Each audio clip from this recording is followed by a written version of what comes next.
नमस्कार प्रिय दर्शकों, आप सभी का स्वागत है मेरे YouTube चैनल पर श्री विद्या ज्योतिष।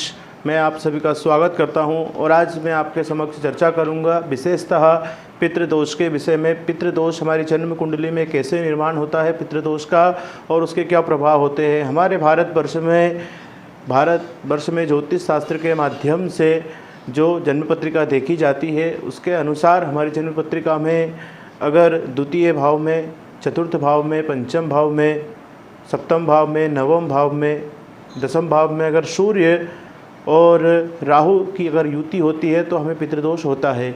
और सूर्य अगर तुला राशि में हो हमारी जन्म पत्रिका में तो भी हमारी जन्म पत्रिका पितृदोष से दूषित होती है। ऐसी स्थिति में हमें कई प्रकार की समस्याओं का सामना करना पड़ सकता है। पितृदोष के निवारणार्थ हेतु आप भगवान हनुमान जी की आराधना कर सकते हैं।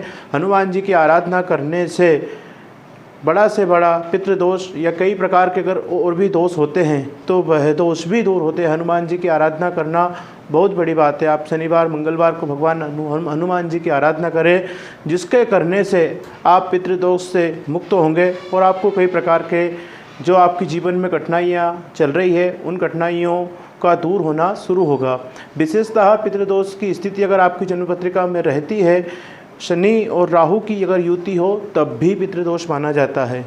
तो पितृदोष की स्थिति में अगर आप कुछ उपाय करना चाहते हैं तो श्रीमद् भागवत का आप पारायण भी करा सकते हैं, जिसके करने से आपके पितरों को मोक्ष प्राप्त होता है और वह आपको आशीर्वाद प्रदान करते हैं, जिससे आपके जीवन में जो कठिनाइयाँ चल रही है, जिन कठिनाइयों से आप वर्तमान की स्थिति में प्रभावित हैं और जिन्हें आप कई प्रकार के कष्ट झेल रहे हैं, आप कोई कार्य करना चाहते हैं वह नहीं हो रहे, संतान सुख आपको प्राप्त नहीं है और भी कई प्रकार की जीवन में समस्याएं चल रही है, आपके जीवन में तरक्की नहीं होना, ऐसी स्थिति में पितृदोष का विशेषतः बताया गया है। तो पितृदोष की स्थिति में आप पितरों के लिए तर्पण भी कर सकते हैं। विशेषतः पितृदोष कैसी स्थिति में निर्मित होता है यह मैं पुनः आपको एक बार और बता देना चाहता हूँ। आपकी जन्म पत्रिका में, जन्म कुंडली में अगर आपकी जन्म कुंडली है, वह अगर जन्म कुंडली में द्वितीय भाव में, चतुर्थ भाव में, पंचम भाव में, सप्तम भाव में, नवम भाव में और दसम भाव में अगर सूर्य और राहु की अगर युति है, ऐसी स्थिति में आपको पितृदोष हो सकता है। और शनि और राहु की युति है, ऐसी स्थिति में भी आपको पितृदोष हो सकता है। पितृदोष जिस स्थान पर निर्मित होता है वह स्थान से संबंधित फल हमें प्राप्त नहीं होते हैं। विशेषतः कई प्रकार के आपको जो फल प्राप्त होना चाहिए थे, जिस स्थान पर अगर 2 घड़ी के लिए आपको कह दिया जाए कि चतुर्थ स्थान में आपकी जन्म पत्रिका में पितृदोष है, तो ऐसी स्थिति में आपको चतुर्थ भाव संबंधित शुभ फल प्राप्त नहीं होते हैं। सूर्य आत्मा का, पितरों का, पूर्वजों का कारक होता है, आरोग्यता के कारक होता है। ऐसी स्थिति में सूर्य और राहु की युति होने पर विशेषतः पितृदोष लगता है।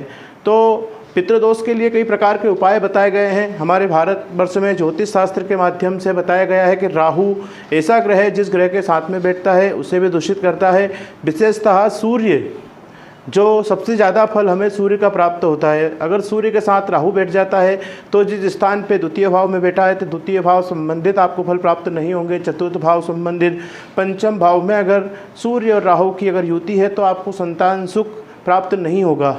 ऐसे भी योग निर्मित हो सकते हैं। सप्तम भाव में शादी विवाह की आपकी जो स्थिति बनी हुई है, शादी विवाह का नहीं होना, मांगलिक कार्य का नहीं होना, अगर सप्तम स्थान में सूर्य और राहु की युति है तुला राशि में और भी अन्य जो अशुभ राशियां हैं उनमें, तो ऐसी स्थिति में आपको ऐसा जो फल है इनका प्राप्त हो सकता है। ऐसी स्थिति में एक नवम भाव में भी अगर आपकी जन्म पत्रिका में सूर्य और राहु की अगर युति है तो ऐसी स्थिति में आपको नवम भाव संबंधित शुभ फल भी प्राप्त नहीं होंगे। तो आपको पितृदोष के निवारण के लिए आपको विशेषता बता देना चाहता हूँ। सबसे अधिक अगर पितृदोष अगर किसी भाव में अगर लगता है तो दसम भाव में। दसम भाव हमारी जन्म पत्रिका का सबसे महत्वपूर्ण भाव होता है। अगर दसम भाव में आपकी जन्म पत्रिका में अगर सूर्य है तो बहुत अच्छी बात है, अगर परंतु सूर्य के साथ राहु विराजमान है, ऐसी स्थिति में सबसे प्रभावशाली आपको पितृदोष लगता है।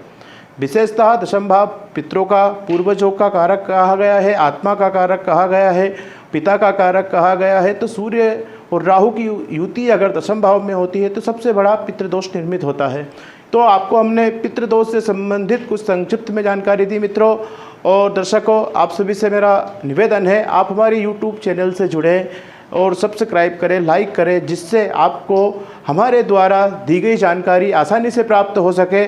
और मुझे भी अगर किसी प्रकार का कोई नया कार्य करना हो तो वो कमेंट बॉक्स में आप जाकर लिख सकते हैं। तो नमस्कार आप सभी को, जय श्री कृष्णा। आपसे फिर मुलाकात होगी। नमस्कार।